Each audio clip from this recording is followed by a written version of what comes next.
Welcome to the Jill on Money Show. It is Monday, October 3rd, and we are here trying to help you make better financial decisions. The way we do that is simple. We ask you to go to our website, jillonmoney.com, click the Contact Us button, and write down your question. Now, the cool thing about the website is that it's always changing. There's always new content on there, so you probably want to bookmark it. For example, right now, what's new is that right next to the Contact Us button, there is a little extra box, an extra blue box. It says Take Poll. And if that's not enough for you, because maybe you didn't get the hint, underneath in the middle of the page, it also says Take Our Poll. We're asking you to take our poll. It's 2 questions. Okay, guys? This is not extra credit. It's really easy. So take our poll. We will have a couple of questions for you guys. All right. Now, that being said, once you actually contact us, if you say you want to come on the air, Mark does everything else. He does a great job in wrangling you guys and sort of shimmying you into my crazy schedule. So, Mark, thank you again for that. Today, we are talking to Xander. He is on the line from Massachusetts. Hello, Xander. Is it leaf peeping season for you? It is not. It will be soon, but it is not yet. All right. So I don't have to worry about going up north for any reason. What's on your mind today? How can we help you out? So my question is this. I have multiple sclerosis. I've had it for 30 years. Lately, I have been having mobility issues the last 5 or 6 years. And I'm trying to figure out, how do I need to adjust my retirement strategy, knowing that there is a disability coming and knowing that things will be harder as I age? And yeah. That sucks. I'm so sorry. That is a rough diagnosis. So right now you sort of been in treatment, or you get some sort of therapy every now and again. Are you on some sort of cadence where you know when you have to go and get medicines, et cetera, from the hospital, or do you have to do everything at home? What's your story? Well, the thing about MS is it's completely unpredictable. So that I could be fine today and wake up tomorrow with an episode and be more disabled. There are things that progress over time, but it's just sort of the condition of my life. And it's been, everybody's got their thing. This is mine. I wish you had a thing like this, like, I have allergies. That's a thing. That's better than MS, right? So I'm sorry you have this one. And you said you're in your 50s, right? Yep. I'm 53. Are you married? I am. Okay. How old is your spouse? My wife is 56. Okay. Are you both working currently? We are. How much money do you make, Xander? Together? Just you. Let's do you first. I want to isolate you two because there's actually there's an issue here that I want to make sure I understand. So How much do you earn? I earn about 72. Okay. And how much does she earn? She earns 150. I already like this whole situation right now. You married someone who makes more than you. Very smart. Mark and I married someone wonderful. What can I say? I know. Mark and I did the same thing. Wonderful. And they make more than us. So it's much, much better. Believe me, we understand that. Do you have kids? 2 kids. One is 16, one is 18. 18-year-old in high school or college right now? Taking a gap year. She actually took your advice from your book and said, I don't know what I want to do when I grow up. So I'm going to take a year off, or 2 or 3, until I figure it out. And then I will go and spend money on college. Oh, I like this chick. So right now, working, living with you, what are we doing? She is working abroad. I love this. 16-year-olds in high school? Yep. And you think college bound, probably? Probably. Okay. Do you guys have money saved for the kids for college or not? We have a little tiny 529. Not much for that. We just sort of have our total investments and total retirement. Got it. So, Xander, on your $72,000, are you making contributions to your retirement plan? I am. Well, I have 2 things. I work at a university, and as part of the benefits there, being that I'm over 40, I get an additional 10% of my salary immediately into a 403B, and then I make additional contributions. So I may contribute probably $10,000 or $12,000 a year. Tell me about your wife. Is she also making retirement contributions? She is. I think she puts away probably 15 or 18. You guys live in a home. How much is your home worth? Well, according to Zillow, our house is worth about $725,000. I'm not convinced that we can get that much for it, but How about if I say 700? 700 works. Okay, great. Is there a mortgage outstanding on it? There is. It's about 300,000. Is this a house that you can navigate if you were to lose mobility even more? It is not, unfortunately. Okay. All right. Tell me about the money you guys have saved. So, what do you have in retirement savings right now? We have between IRAs and 401ks, we have about 330,000. And non-retirement? About 515. Through the university, do you have disability insurance? I do. I actually looked it up to prep for this interview. 60% of your basic monthly earnings. Interestingly, they continue the additional 10% into the 401. Wow. And it says my long-term benefits, my LTD benefits are payable until your normal Social Security retirement age. So I don't know if that means 62, 65, 70, what? It usually means, my guess is just given your age, it's like 67 is probably your full retirement age. That disability benefit is really great because you get paid 60%. Because it's an employer plan, it means that the 60% of your $72,000 will be taxable to you. If you bought it privately and you paid for it yourself, then it's not taxable to you. But because it's a benefit through the university, it would be taxable. It's okay. Given the situation, tell me, I mean, I know this is a crazy thing to say, but how much longer do we think you can actually keep working? I don't know. I used to work sort of with my hands and be much more physical. And then about 3-4 years ago, I realized that had a half-life. Yeah. And taught myself how to code and how to program. So I moved into programming, which is what I do now. So, all right, let's not even think about that because we have no idea. That's like a silly thing. What about your wife? Is she willing to kind of haul ass for, 10 years or what do you think? If it was up to her, she would retire tomorrow. Yeah, it's not up to her. It's up to us. Yeah. And so we're kind of resigned to the fact that we'll be working till we're 70 and we can get that max out the Social Security benefit. What are your expenses right now? We go through about 100, 110. And is there any bunch of money that you have squirreled away just in a you gave me 515 in your non-retirement, but does that also include an emergency reserve fund or not? Yeah, the emergency reserve fund is included in that. Okay, good. So what is the game plan with the house situation? Like right now you can navigate it, but what do you think? Are you going to try to get through your youngest kid getting through high school and then maybe move? Like, what are you thinking right now? That is actually our thought right now is we want to let her finish high school where she's at. And then evaluate things in 2 years and probably end up moving, hopefully either around us or to a different town. So ideally, you would find yourself a nice ranch house, right? Yep. Okay. Do you have any idea? Is it the same amount of money, a less amount of money? Like, what do you think? I'm guessing it's around the same amount of money. Okay. If we can do it right. The unknown is that no matter where we buy, we're going to need to do some work on it to make it accessible fully. Yes. So right now, if we look at your combined income after you put money into your retirement accounts, do you have extra money every month? Yes. About how much do you think? It's not a ton. It's maybe $1,000 or $2,000. That's not nothing. It's not nothing. I mean, that's good. Do you happen to have the Social Security estimates for the two of you? I do. Woo, baby. Before you go to age 70, which is I know what you want to do, go to your full retirement age, which is probably 67 for both of you. It would be, mine is 1872. Yeah. My wife's is 2907. Are either of you entitled to a pension? We are not.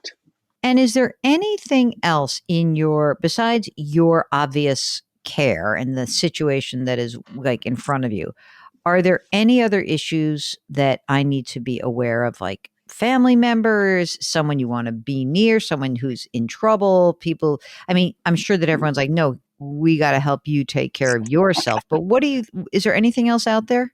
No, not really. I mean, we have college coming up for Hmm. at least one kid, if not both. The question of moving to an accessible house. The one question that my wife has is she looks up and thinks maybe we should keep our house and rent it out. And No then, way. You need liquidity. I thought you were going to say maybe you should keep your house and try to make it, accessible, which is often difficult. yeah, no, we looked into that and it was exorbitant No, to, no. to do that. You're going to need the money.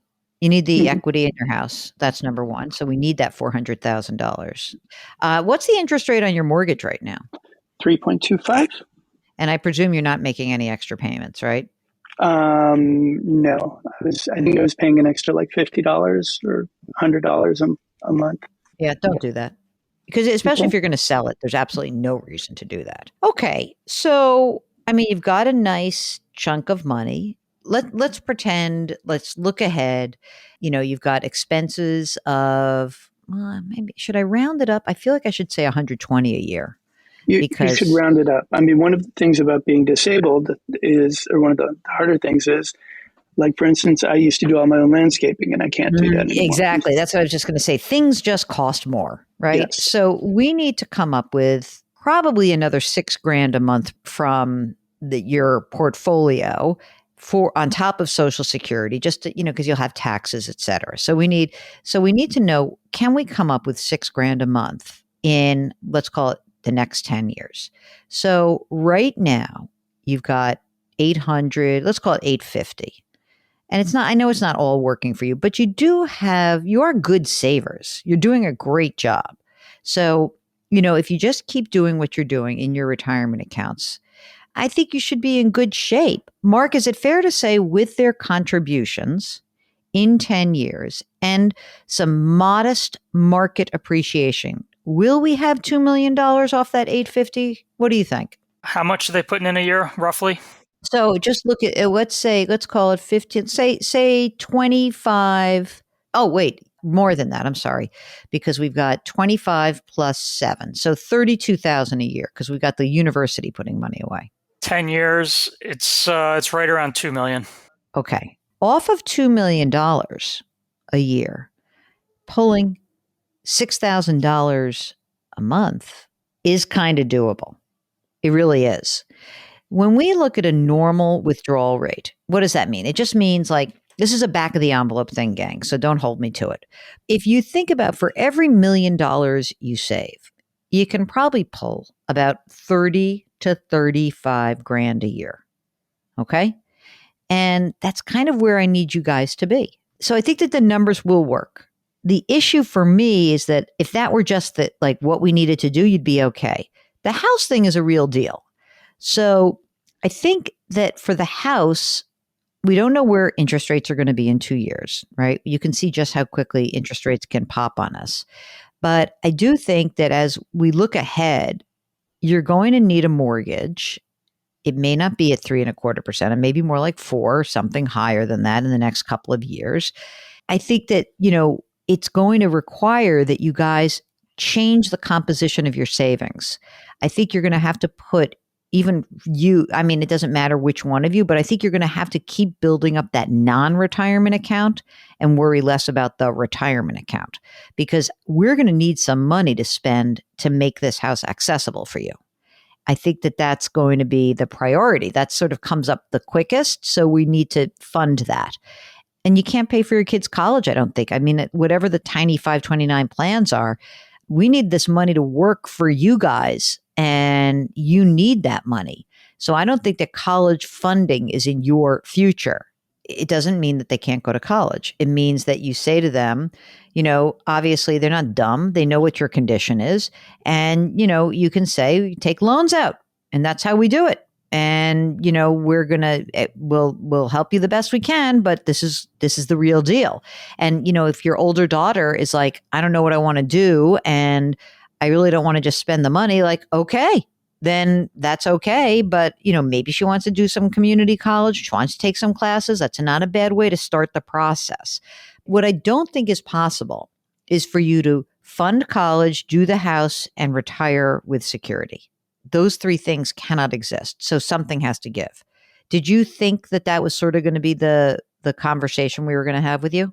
No, Are you going to cry right now? Because I don't want to make you cry. no, I'll cry later after I get off the air. It all works out great as long as you don't have to stop working. It will be fine. You will be able to help them with college, but we can't plan on that.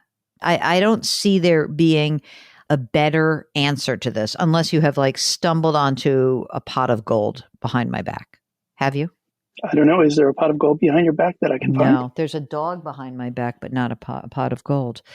I mean, I just think we have to be sober in our assessment because the situation requires that. And it sucks. All right. I don't want to give you this information. You're living with the situation. You already know it sucks. The financial aspect of it is that if you, Xander, were able to work for another 10 years and things are kept at bay and you could sort of deal with life in a different home, then you're going to probably be okay. But if in 3 years you really cannot work and you have to go on disability, the world is going to change for you. It's almost like we have to prepare for the worst and hope for the best. And preparing for the worst means that I think what we have to really think about is this sounds terrible, like in the triage of your financial life, what seems to me the most important thing is this house. I mean, I guess the other thing is you could rent. I mean, there is a possibility, but you can't rent you could rent an apartment that was all on one floor. Can't rent a multi-floor townhome, and you'd still want to do something to that house or apartment to make it friendly and accessible for you. So, I mean, I guess there's a scenario where if you said to me, well, you know what, we can live in an apartment. It's all on one floor. It's 3 bedrooms and we're going to rent for a while and see how this goes. And we have that $400,000 of equity. I guess that maybe we then have different choices. I think the problem with renting is that even, to me, if I'm in a wheelchair, then making the kitchen accessible is a renovation. Yeah. Yes. Making I see the that. bathroom is a renovation. And so you end up putting a lot of money anywhere in. You're absolutely right. So that now means that can we go to a smaller home in a less expensive suburb? That's possible. I don't know how probable it is, given that all of Massachusetts right now is insane. I know. Is insane, but things seem to be slowing down. All right. I mean, listen, we're going to have more information in the next, you're not doing anything for 2 years, so keep looking. In real time, I don't think we should make the promise to the kids that we got college, don't worry. I just don't think that that's a promise that we want to make. I hope you didn't make that yet. No, I didn't. I feel terribly guilty. Oh my God. Help the kids out if I saddle them with debt at the beginning of their working career. Should I give you, can I give you the counterfactual to that? Absolutely, you ready for your please. guilt trip? Listen, I'm a Jewish girl from New York. Don't mess around with me when it comes to guilt. You ready? Here's your guilt trip. Okay, so you say, "Oh, I'll pay for college." And then you should feel guilty because you will leave your wife short on retirement. And you will deplete your money by paying for college, and then your wife will have to turn to her daughters when she gets older and says, "Boy, I made 6 figures for my whole life, but I still need help in retirement. I hope you can help me." How's that for guilt? I think that's appropriate because then you're guilting the children into helping you. And you're passing the guilt on to the next generation. I know. I don't see a problem with this, Joe. I see. The problem is that the mother, who's probably going to be the survivor, right? We have to imagine that she's going to outlive you, that she's not going to want to do that. And that's not fair. Yeah. No, you are right. Right? Again, triage of guilt. Then really, I think that it is possible that things do go better than we anticipate. And that's great. That's great. Then you can help them. It's just you can't help them this second. You just can't. It's very dangerous for you guys to put yourselves in that position. And the worst of all scenarios, is that if you were to live a long time and then also require care, you need money. It's something you're living with, but the financial aspect of this can be very dangerous to a family. Jill, pardon me. Is this when you do the Oprah moment and you tell me that you're paying for my kids' college? Yes, that's exactly right. That is so true. You know what? This is the moment where, here's what we say. We say that this is the moment where we say, no matter what, we are going to be here for you. We are not going to let you actually suffer alone. We are going to be here as this thing happens, and we will get you back on the air whenever you want to come back. Absolutely. There's, we want to be able to do this for you. And I'm sorry that it's a very grim situation, but it's also one that I'm so glad you spoke to us about it, because, we are very focused on making sure that, people make the best decisions they can. That's what we're trying to do with you. We're trying to help you make the best decision that you can. Thank you. No, right. I think these are hard truths, but yeah. I think it's why I called. Okay, I know I'm going to ask this question, and so I'm sure you're aware that you must have your estate documents in place, and I'm guessing yes. Yeah, we do, but we are in the process of updating all of those. Okay, good. Thank you very much. I really do wish you the best of luck, and do stay in touch. So this is a tough one, gang, and we should all kind of count our blessings that, things can happen in the blink of an eye. Xander and his family have been dealing with this for 3 decades now. And, I think it's smart to be really considering what the future holds. And one of the things that we hope to do in having these conversations and airing these conversations is showing you all that it's not, money is not the answer to everything, but it is an important component, especially when there are these larger issues, their health issues, their life issues that need to be addressed. So thanks to Xander for sharing his story with us. And thank you guys for tuning in. So if you would like to come on the air and talk about a difficult or a great situation, we don't care, whichever one, go to JillOnMoney.com, click the Contact Us button. Check the box that says you want to come on the air. Mark does everything else. While you're there, subscribe to the free weekly newsletter and pre-order the new book. Okay, so here we are. Let's do something nice for someone else today. You don't know who's struggling with big decisions like this in your life. Maybe you do, maybe you don't. Let's all of us try to do something nice for someone else today. Grit, growth, grace, and a little gratitude today. Thanks for listening. We'll talk to you tomorrow.